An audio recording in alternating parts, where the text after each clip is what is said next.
Hello and welcome to AviaDev Insight Africa, the podcast offering a window to the world of African aviation with your host, John Howell, CEO and founder of AviaDev Africa.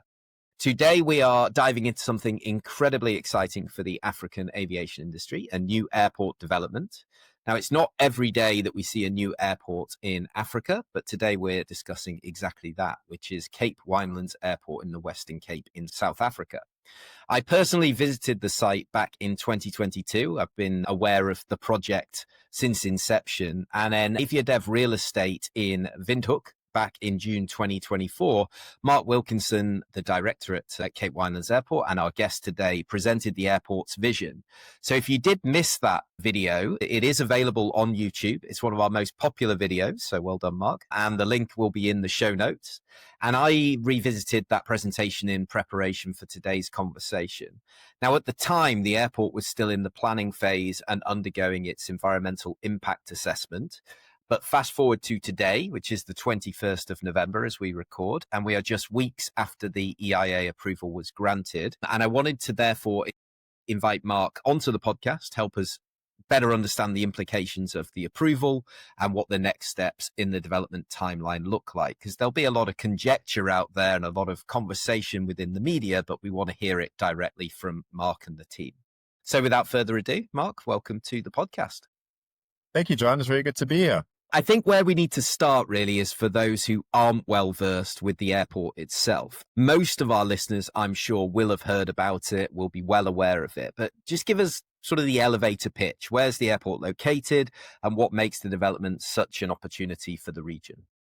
Sure. John, today is special for two reasons. First one, of course, we're getting to spend some time together on the podcast. But secondly, today, 5 years to the day, is our 5-year anniversary of taking over the ownership of the now Cape Winelands Airport. And I still recall the 21st of November, 2020, during COVID, people asking us, what are you doing? The world is going crazy. And here we are buying airfields with big dreams. So it's been a remarkable journey from where we started to where we are today. And actually the vision was really to turn this old military airfield, a general aviation airfield, into effectively a private jet airport, facilitating business aviation, general aviation growth. And it had 4 old concrete runways that we were planning on resurfacing. And really the project evolved from then. We then engaged with the airline industry, the domestic carriers, and they said, don't forget about us. Great plans, but you need to make them bigger.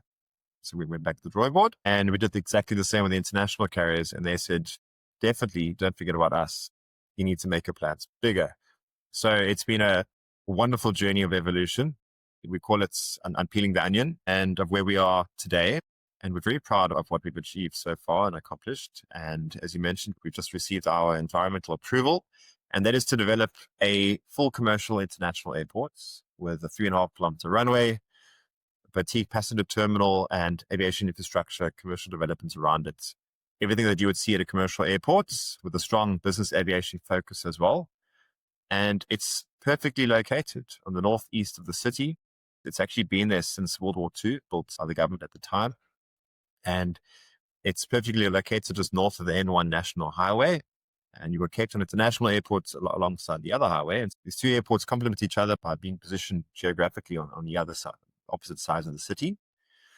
And yeah, it's been an incredible journey so far. And what makes this a really compelling opportunity is the conversion of it from to a full commercial airport, really unlocking the aviation industry from the airline perspective, right down to logistics, warehousing, cargo, general aviation, retail, trade, conferencing and hospitality, hotels and events. The airports are special assets in how they really unlock economic activity around it. And we've got bold plans that extend beyond the airport itself. We really are just getting started. We can't wait to get going. Amazing. And for those of you, as again, I'd take you back to the YouTube video, because in there you've got the overview of what the airport is designed to do, all the zoning. You'll really get a visual representation of what it will look like. So go and check that video out for sure. And I think a lot of the question at the beginning when you first started this and people were asking, and it's a fair question to ask, is why does Cape Town need a second airport? So how do you respond to that? Yeah, I think there's many reasons. We can spend an hour on this question, John, but I'll break it down to a few key ones.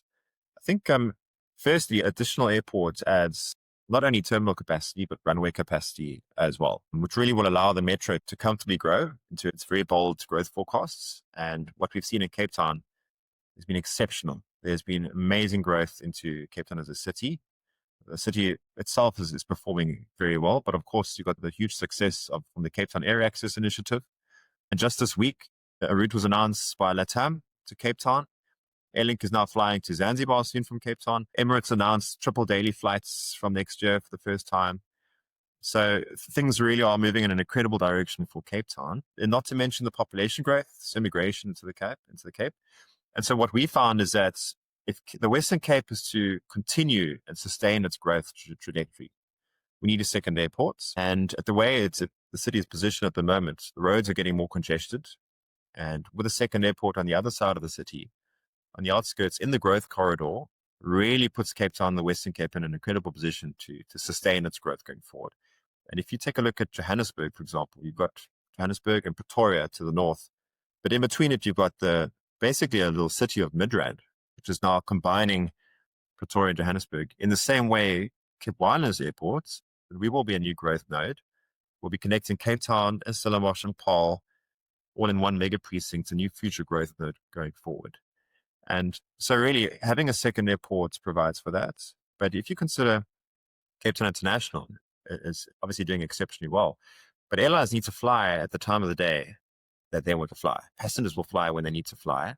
And what we found is that in terms of slot capacity, is we've got specific peaks coming into Cape Town. And when you consider global connectivity, they've got to fly, they've got to depart from Doha or Dubai at specific times, and they can't get around that because of their own connectivity. And so you need multiple airports to spread the peaks at certain times of the day. It really benefits the passengers and benefits the airlines. Then secondly, in terms of hangar capacity as well, the Western Cape has a critical shortage of hangars across the industry. In Johannesburg, you've got multiple mid-sized airports. There's Lanseria, Rand Airport, Grand Central, etc., Onderboom, everything in between, that really stimulates and enables the business aviation sector. In Cape Town, we have nothing. You've got Cape Town International Airport, which is, of course, is focusing on the airlines, but there's nothing in between other than a few ab initio recreational airfields. And so that's where Cape Winelands also plays a critical role in enabling that side of the industry. And the demand we've received from industry has been overwhelming. And that's partly why we brought in Growthpoint, and I'm sure we'll discuss it shortly, to help us unlock and roll out all of these landside developments at the pace required to keep up with demand. And then thirdly, having a second airport provides Cape Town with much needed redundancy. As Cape Town is at the bottom tip of the continent, it's the other end of the world for a lot of these airlines. If you think coming from the US, it's a 16-hour flight. And there's no major airport infrastructure around Cape Town International Airport. And not only does that create a redundancy issue, in cases of a diversion, you've got to fly to another city that's many hours away. But the implications on fuel carriage are really substantial because there isn't any close airport to divert to, and therefore to plan for reserve fuel for. And so what we found is that when you introduce a second airport into the city, it provides the airlines with a remarkable opportunity to optimize their fuel carriage, lowering their uptake by over 10 tons per flight. And if you're carrying 10 tons of dead weight for a 16-hour journey, not only is it costing a lot more fuel to carry the excess fuel, but it means that you can't carry as much payload, and therefore airlines are not generating as much income as they can. And so what we found is with the second airport, it's going to create up to R1 billion in value to the airline industry annually from the combination of being able to hold more payload, burn less fuel, less carbon. And then, of course, in the event of an actual diversion, you're still in Cape Town, which allows these airlines to mitigate all of the logistical challenges of having to deal with the diversion for whatever reason. It could be as simple as a training aircraft having a nose up on the runway, blocking the runway for an hour, anything, and not just weather related. And then finally, John, in terms of economic growth and activity around the city and the country, South Africa needs projects like these. Placing a new international airport on the outskirts of the city creates a future growth node, provides economic opportunities for those around it. And there are horrific stats in our country that shows how much of individuals' disposable income just goes towards driving to work or getting transport to work. And so you need new economic opportunities to spread the load, and Cape Winelands Airport is the perfect solution for that. Yeah, brilliant sort of layout of the business plan there. I think you've done that before for sure. But I think to your point, Cape Town International as well, it's a single runway operation. And so therefore, like you say, you have an issue there, everything grinds to a halt. And to be able to grow, and I think that the Western Cape government and the national government understand that you have to get ahead of it. You've got to create the infrastructure to be able to grow into. You can't grow and then suddenly realize, because a project like yours and new airports, they take many years, as we've already discussed. And that sort of takes us on to the next item I want to talk to you about, because we'll come back to the airlines shortly. But we mentioned in the intro, the reason we wanted to talk to you anyway, but it's a really good time, 5-year anniversary of getting the key. So congratulations. But getting this approval for the EIA, the environmental impact assessment. Now, that's something that obviously you've never been through before as an airport. So I really want to understand a bit more about how was the process compared to how you thought it would be? Because again, I look back at 2024, you did say probably a year, it took a bit longer, but not that much longer. So that's great that it wasn't like suddenly 3 years rather than 1 year. But how was the process? What considerations did you have to address during the assessment? How has that process been for the team? Yeah, John, and I must give credit to the regulations the way it is due. It's been quite a robust process. And to be honest, I had no idea how robust and comprehensive the process really is. And the intention is to ensure that development happens in a sustainable way that balances a multitude of factors and considerations. And the competent authority for an environmental approval is the Western Cape government. We officially started the process 2 years ago when we first submitted our application. But to be honest, it's a 2-year lead up before you can even submit your application, because you first need to know what you're applying for. And that took a while. And as I mentioned, we kept updating the plans, getting bigger and bigger. And so that just pushed out the official start date. And it's a very robust process. We probably had to perform about 40 specialist studies, so not us ourselves, but we have to appoint the consultants. And really, it's in a response to the potential impact on the environment in every way. So noise, of course, is the most obvious study that we had to consider. Then it's flora and fauna, and it's the biophysical environment, water, stormwater, how you're going to manage that, and the impact of bulk civils. And even from an airspace perspective as well, we had to get a handle on that as well. So it was a very robust process. We had to go through 4 rounds of public consultation, where we allowed the public to take a look at the plans, give their questions and comments and objections and letters of support as well, and everything in between. And what we found is that some of the members on my team are far more experienced than I have. We've done a few EIAs before, the environmental impact assessments for other airports. And what they've shared with me is that they've never done a project like this with so much positive support for a major infrastructure project. Because normally, as you'll see on a review on Google or whatever, or on a restaurant, if people are happy with it, they won't say anything. But if they're unhappy, that's when they're vocalized. And what we found with our project is that we received so much public support, people commenting in the environmental process to say how much they want this to happen. And that was a major shift in the momentum that we were very pleasantly surprised with. So above the 4 rounds of public consultation, we, of course, as a developer, have to respond to each and every single comment received. And there were hundreds, thousands of these. We also held 2 open days where we effectively hired out a venue with all of the professionals available for the public to come and see. And of course, individuals will walk in and have a look at the noise forecast and double check that the house isn't in the approach path. And then they're happy once they see where they live in relation to the approach. And it's been a robust process. And yeah, we've now, a month ago, received our environmental approval of the period. And now we're just going through the PL period, which is a statutory process. And if things are according to plan, we should, in theory, have our environmental approval, which then allows us to commence with earthworks. It doesn't allow us to build top structures. It's not an airspace approval. It just allows us to now change the physical environment, which of course is the first step in a very long process. So we're very chuffed. Yeah, so I know that obviously with the design of the airport and of course with the environmental impact assessment, you were supported. Obviously you had people in-house that have done this before, but you also had support from the NACO team, right? They were involved too. Yeah, NACO have been very involved. Lots of credit to them. They performed our first land use plan. They also then, they did our air traffic study for us as well, independently by themselves. And that then led towards the master plan. they put together for us. And we had such a pleasure with working with the NACO team, their professionalism, their expertise, and just working with them was a delight. They then assisted us on the airspace study as well. They did a joint study between themselves and ATNS, our national ANSB, which was crucially important. And then within the Dutch ecosystem as well, they performed our air traffic simulations, which was a key feature in our airspace discussions with industry. And so they've been very involved in the process. And not just them, even though the Munich airport consulting team were instrumental in our project. And we've got a whole host of professionals across the board. And really, it takes a team and a village to get a project like this over the line. Yeah, absolutely does. And I think to your point that you made about the consultation, I think that's how it works generally anyway, is that people just want to feel involved. They don't want something being developed without them being able to at least have their say. And yes, people will be impacted, but it's about showing them that they can be impacted in a positive way as much as anything else. And Cape Town and the Western Cape needs this. You've made that argument really well today.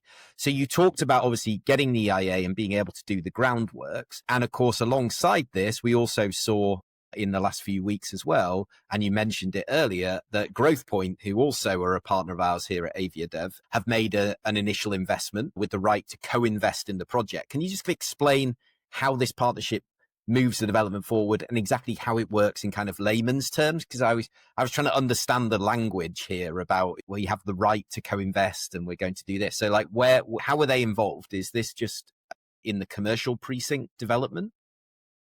Yeah, let me start by saying, John, that the process with Growthpoint started maybe 18 months ago, maybe even 2 years ago, with our team engaging with them at a senior level. But what was instrumental was also myself meeting with the team in Windhoek at AviaDev 2024 and having a conversation with the guys. And you'll see it's been announced Growthpoint are also involved with Lanseria airports, and they've got airport experience. The few beers shared in Windhoek was instrumental with that. The process has been quite a fascinating one. What we realized is, especially with our project, is that there's so many elements to it. And what we found is we can't do everything ourselves unless we're happy to take the time to do it. Now, of course, we want to execute as quickly as possible. So what we found is partnering with the giants such as Growthpoints with their capability and their capacity and their vision strategy, to be honest, really helps us expedite our plans.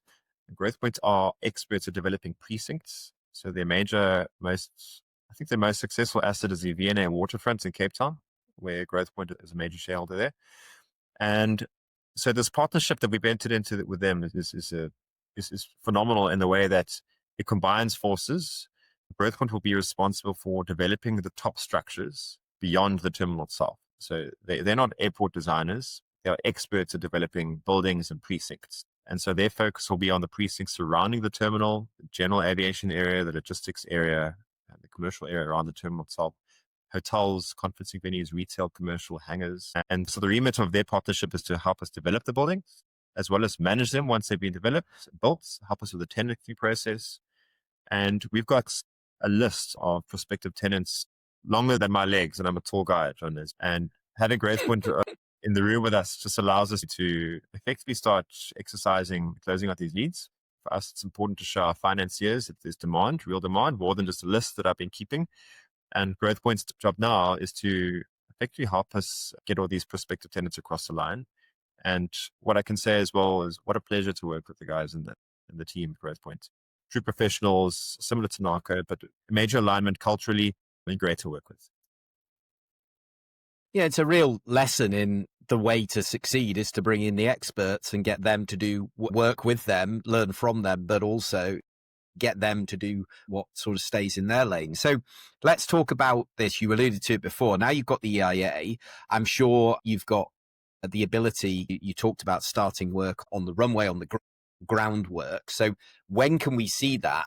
Is this also, now that you've got this, you're in the news, you've got the Growthpoint support, you've got the EIA through, are you getting expressions of, we've got investors that are saying, we want to be part of this? And is that something you're actively looking for to be able to finance the next stage? Is that that's your job with the financial side, I think, is going around and sourcing financing. So how did the two things fit together? Because I'm sure this stage is now a perfect jumping off point to get more interest from the investment community. Yeah, John, I feel like I've been a salesman for the last couple of years trying to potential financiers. And it's been a wonderful process. We've received so much interest and demand from the finance world. Referring to the institutions, these are the banks, infrastructure funds, the pension funds, private equity, etc. And even airport operators globally who are looking to expand their footprint into Africa. We find there's a lot of interest there.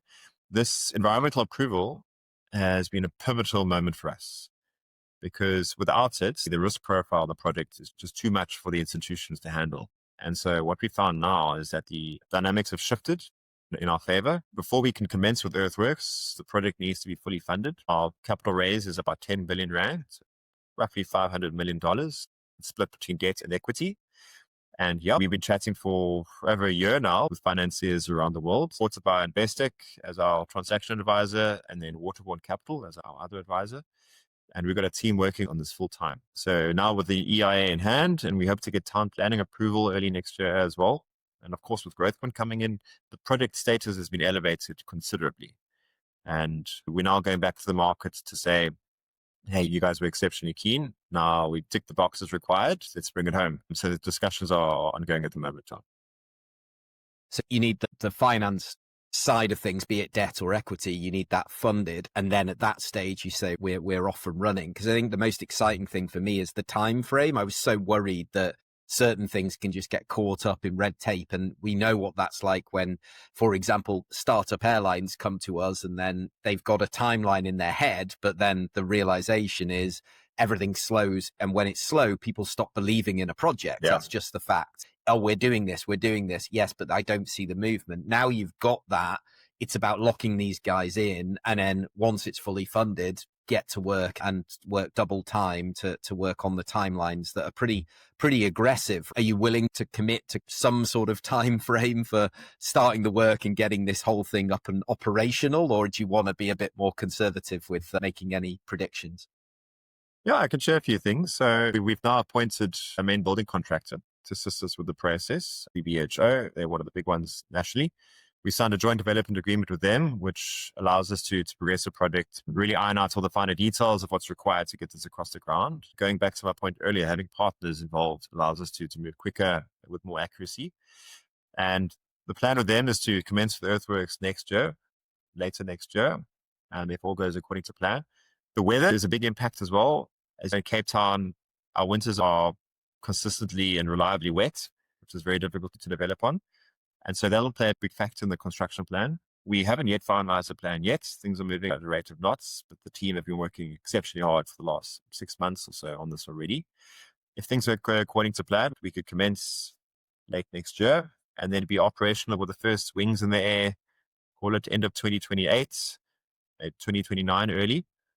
It's a big project, but as a private company, we're very nimble and we're doing everything we can in parallel.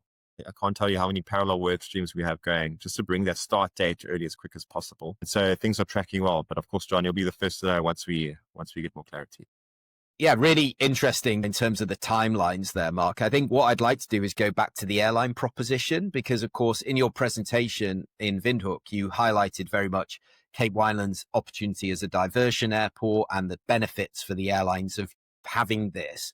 But of course, you've got wider ambitions. And I suppose my question here is, were those ambitions developed in concert with the conversations you've had with airlines at events like AviaDev and other route development events where they've said, you need to think bigger. We actually need a second airport.